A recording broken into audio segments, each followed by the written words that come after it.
a presentation by CNSC staff on the Independent Environmental Monitoring Program as outlined CMD 15M15. And Dr. Thompson, the floor is yours. Donc, je devrais peut-être dire bonsoir, M. Binder et membres de la commission. Mon nom est Patty Thompson. Je suis la directrice générale de la direction de l'évaluation et de la protection environnementale et radiologique. With me today are Ms. Kaiser Francis, the acting director of the Environmental Compliance and License and Laboratory Services Division, Dr. Slobodan Jovanovic, the chief analyst of the CNSC laboratory, Ms. Marie-Pierre Grondin, and Mr. Elias Dager, who will be making today's presentation. We also have staff involved in field sampling, laboratory analysis, data interpretation, communications, and IMTD with us this afternoon. As you will note, the success of the IEMP, or the Independent Environmental Monitoring Program, is in large part due to the collective effort of this large multidisciplinary group. Staff have discussed the Independent Environmental Monitoring Program and responded to Commission questions in a previous hearing in February. But today we're taking the opportunity to essentially provide a more integrated overview of the program. And so the presentation will focus on the objectives and some background to the program. We will have a brief demonstration on the dashboard that is currently on our website and discuss some of the communications that have taken place and will be taking place in the future. So I will ask Marie-Pierre Grondin to continue with the presentation. Thank you, Dr. Thompson. My name is Marie-Pierre Grondin, and I am the coordinator for the IEMP. I would like to provide you with some information on CNSC regulatory oversight of environmental monitoring. The CNSC regulation requires licensees to develop, implement, and maintain an environmental monitoring program. Under their license, licensees must control releases and monitor levels of contaminants in the environment. As part of CNSC regulatory oversight, staff review and approve licensees' environmental monitoring programs during licensing. Throughout the operation of nuclear facility, CNSC staff conduct various compliance activities to ensure that licensees meet regulatory requirements, license condition, and approve environmental monitoring programs, and that the public and the environment are safe. The CNSC obtained funding from the Treasury Board to upgrade its laboratory in order to support the CNSC licensing and compliance functions. The CNSC moved into the new state-of-the-art laboratory in December 2009. I would now like to provide you with some background information and describe the purpose of this program. The IEMP was created to allow the CNSC to independently confirm that the public and the environment are safe and that no health impacts are expected due to the operation of CNSC-regulated facilities. It is important to note that the IEMP does not relieve licensees of their responsibilities. Licensees continue to be responsible for their own environmental protection programs, and the CNSC continues to perform our regular compliance activities, such as reviews of compliance report and regular inspections. The Commission and members of the public have on many occasions asked, how does the CNSC independently verify the licensee's results? In addition, the International Atomic Energy Agency, or IAEA, has environmental monitoring requirements for regulators. Requirement 32 of the IAEA Basic Safety Standards state that the regulatory body shall ensure that environmental monitoring is in place and results are recorded, and shall be responsible for making provision for an independent environmental monitoring program. Before creating the IEMP, CNSC staff perform a benchmarking review of environmental monitoring programs and web-based dashboard from other Canadian and international regulatory bodies, such as France, Spain, South Africa, and United States. These factors were part of what led to the creation of the IEMP. Now, I would like to provide more information on how the program works. The program is planned on an annual cycle. The process starts with the program and sample planning. Therefore, before the sampling seasons begin, CNSC staff determined which facility and what sample will be included in that year's program. Then, from the approved sampling plans, field sampling is conducted, followed by the analysis of the sample at the CNSC lab, the interpretation of the results by CNSC technical specialists, and the publication of the results on CNSC Interactive IEMP webpage.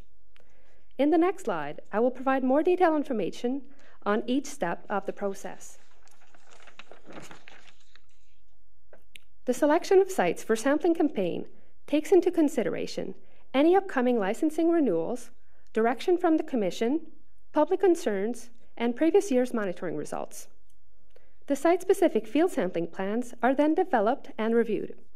They take into consideration guidance from CNSA group standards, any completed environmental risk assessment, the licensee's approved environmental monitoring program, and the CNSC regulatory experience with the site. In 2012, the CNSC staff carried out an IEMP pilot where we collected and analyzed samples around the Chalk River laboratory site. Additional sampling was conducted in multiple sites in 2013 and 2014. For 2015, we are planning to collect IEMP samples at 11 different sites. These sites include power plants, a processing facility, a research facility, and uranium mines and mills. CNSC staff take samples of air, water, soil, sediment, vegetation, and some local food, like meat and produce, from publicly accessible areas around the facilities. These could include parks, residential communities, beaches, and local farms. All the collected samples are packaged and shipped in accordance to CNSC's protocol, respecting the chain of custody to CNSC's laboratory. In this picture, CNSC staff Ed Leader and Kate Peters are collecting a water sample near the Pickering facility. At the CNSC lab, located in Ottawa, the samples are prepared and analyzed by CNSC staff using best industry practices. The state-of-the-art lab is equipped to analyze samples for both radiological elements and non-radiological contaminant, also called hazardous substances. Featured in this slide is laboratory senior analyst Pujing Pan, placing a calibration sample into a high-resolution gamma spectroscopy detector. For your information, here are some of the equipment used to analyze radioactivity in various samples. A gas flow proportional counter, a liquid scintillation counter, and a sodium iodine gamma counter are used to measure gross alpha, beta, or gamma radiation emitting from the samples. The high-resolution gamma spectroscopy and the alpha spectroscopy are used to identify and quantify radionuclides present in the samples. I will now discuss methods and equipment used to analyze non-radiological substances, such as uranium and arsenic, just to name a few. CNSC uses X-ray fluorescence spectroscopy, X-ray diffraction, inductive coupled plasma mass spectroscopy, iron chromatography, and a total carbon analyzer to identify and quantify elements present in the samples. The CNSC lab has many quality assurance and systematic quality control measures in place. For example, the CNSC lab participates in proficiency testing exercise provided by IEA as part of the network of analytical laboratories for the measurement of environmental radioactivity, National Research Council Canada, and other Canadian and international providers. The lab achieved passing results in both radiological and non-radiological analysis and continuously scores as one of the top performers. This provides confidence in the laboratory results. The lab also performs systematic quality control by using traceable instrument calibration standards and follow a strict chain of custody for all the samples. CNSC is currently in the process of preparing for laboratory accreditation to ISO 17025.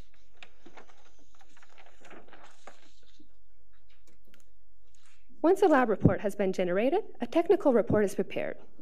The technical report provides an overview of the year's sampling that was conducted around the site. It provides the results of the lab analysis and details the laboratory methods that were used. The technical report also provides an interpretation of the results by comparing the contaminant levels to available guidelines and reference levels, as well as natural background levels, to confirm that there is no impact on the public or the environment. I will now let my colleague Elias Dager introduce the IMP dashboard published on CNSC's website. Thank you, Ms. Grante. For the record, my name is Elias Dager, and I'm an Environmental Program Officer with the Environmental Compliance and Laboratory Services Division. I would like to present the IMP dashboard used to publish results in a user-friendly, interactive manner. First, I'd like to give the Commission a live demonstration of the IMP dashboard.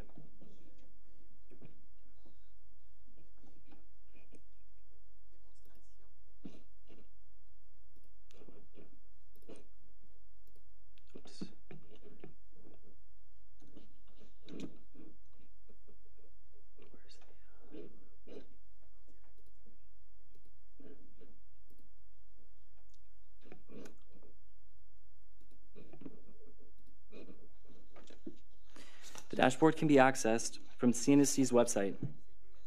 From the main CNSC webpage, a user can navigate through the IMP dashboard by highlighting the Resource tab and selecting the Independent Environmental Monitoring Program. This will load the IMP landing page, which provides an overview of the program and the process. Below the page, a map of Canada provides icons for CNSC regulated facilities for which IMP results have been published. For today's example, I will select the Bruce A and B nuclear generating stations, which will take us to the site-specific IMP landing page. This page has 3 sections. The top section provides a summary of the sampling that was conducted at the Bruce A and B nuclear generating stations, including an overview of the results and the key conclusions from CNSC staff's assessment. The middle section shows a map of the sampled area. The icons show you where and what type of sample was taken. For instance, a droplet represents water and a cloud represents air. Below the map, a legend is provided, which shows you the types of samples of the other icons. These can also be identified in the legend below. When you click on an icon, a balloon will pop up which contains the unique sample code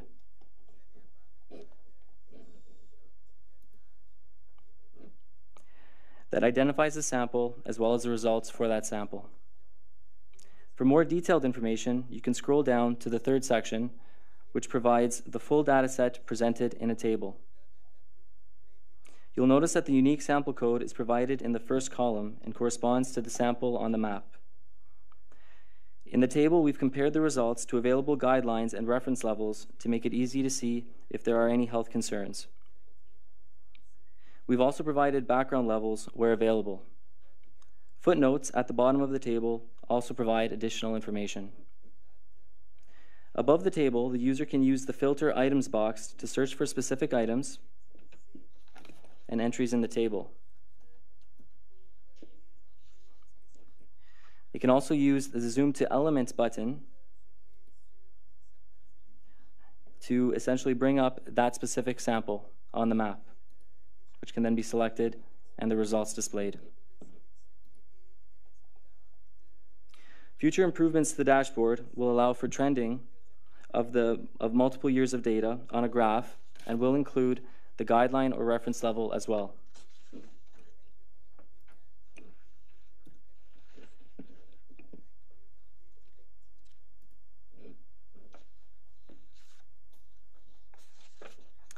The CNSC dashboard was launched in February of 2015 with the 2013 IMP results for the Bruce A and B nuclear generating stations. Following its launch, the dashboard had received very positive feedback from the public and from licensees. One comment submitted from a member of the public even stated that the CNSC is to be commended for taking a step in the right direction by doing its own sampling and not just relying on the license holder's own monitoring and proprietary third-party monitoring. The CNSC dashboard currently includes site-specific information on results for the following locations: the Bruce A and B nuclear generating stations, Chalk River Laboratories, and SRB Technologies nuclear processing facility. In the next fiscal year, we will publish IMP results for 10 additional sites. These sites include the Blind River Refinery, GE Hitachi Nuclear Fuel Fabrication Facility, the former Shield Source Incorporated Nuclear Processing Facility, Port Granby and Welcome Waste Management Facilities, Darlington, Pickering, and Point Lepreau Nuclear Generating Stations, the Port Hope Conversion Facility, and MacArthur Uranium Mine and Key Lake Mill. The next two slides will highlight some of our communication initiatives. As part of the IMP process, CNSC staff ensure that the licensee is provided with the site-specific executive summary and the results before the publication on the dashboard for their information.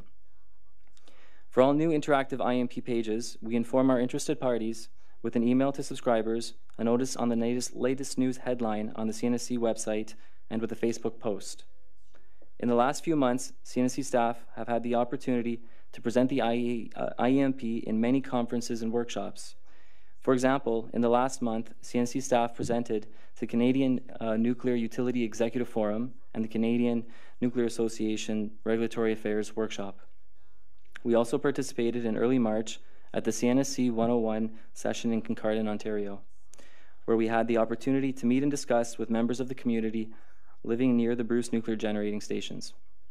Finally, in order to inform the Commission and the members of the public, staff have included IMP results, when available, into reports of environmental assessment conducted under the Nuclear Safety and Control Act.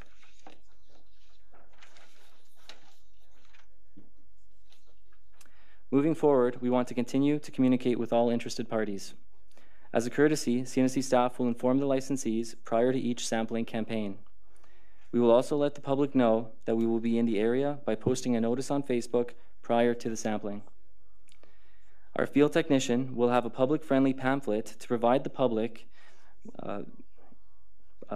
if there are any questions on our activities and objectives. In spring 2015, a new CNSC YouTube video featuring Mary Pierre and myself will be posted online to help explain the program in plain language. We will also continue to email subscribers and post the latest news notices when new IMP results become available. Finally, the IMP results will be included in the CNSC's annual reports. In terms of next steps, the laboratory staff are currently completing the analysis of the 2014 samples. Then, staff will finalize the technical reports and create dashboard pages from the previous sampling campaigns. As previously mentioned, we are currently in the process of planning the 2015 IMP sampling campaign. Finally, we are considering further community outreach and consultation opportunities for the public and Aboriginal groups. For example, we could conduct community outreach that would include both internal and external workshops to look at lessons learned and how we can continuously improve the program. I will now let Dr. Thompson conclude this presentation. I'd like to thank you for providing us with the opportunity to present the Independent Environmental Monitoring Program. As you saw, the IEMP aligns with the IEA safety requirements, specifically number 32 in the basic safety standards. And it is one more way that we can confirm that the regulation of the nuclear industry is effective in protecting the health of the public and the environment. We believe this program adds transparency to the compliance verification processes and helps CNSC achieve our mandate of disseminating objective scientific regulatory information to the public. And we're available to answer your questions. Thank you.